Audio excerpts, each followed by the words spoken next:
trying to be healthier right now because I just don't really feel good physically. And when I kind of go through these periods where I need to like start focusing on my health a little more, I feel like it's very easy for me and it doesn't put me into a negative space because and this is all props to my mom, have a very healthy relationship with food and working out. And I think that my mom did that very purposefully.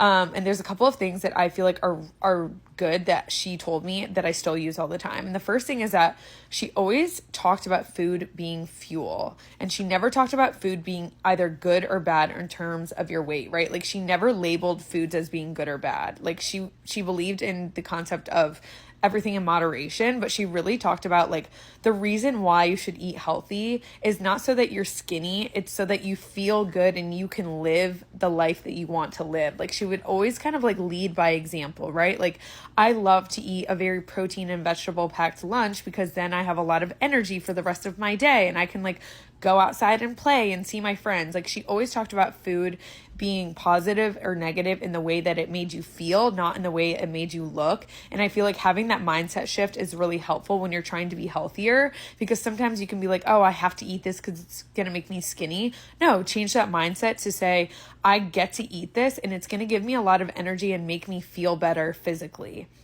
And the second thing that she would tell me, and I remember asking her about this, like when I was in college or something, I was like, I've been like super snacky lately. I just feel like I can't be satiated.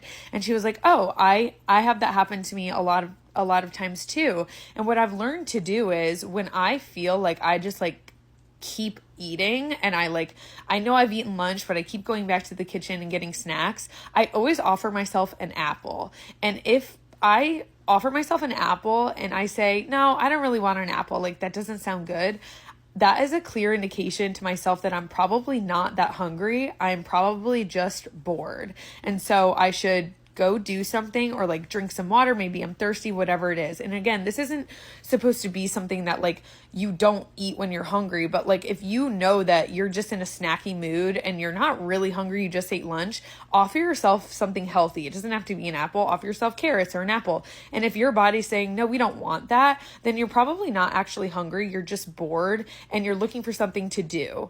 And so those two things have really helped me. And they're just like little key reminders when I'm trying to be healthier, is like the number one importance of like, there's no good or bad food. There's good or bad food in terms of the way it makes me feel, but it's like, it's not skinny versus fat food. So think of food as being fuel for the life that you want to live and the day that you want to have. And then also just like when you want to cut down on snacking, offer yourself something healthy.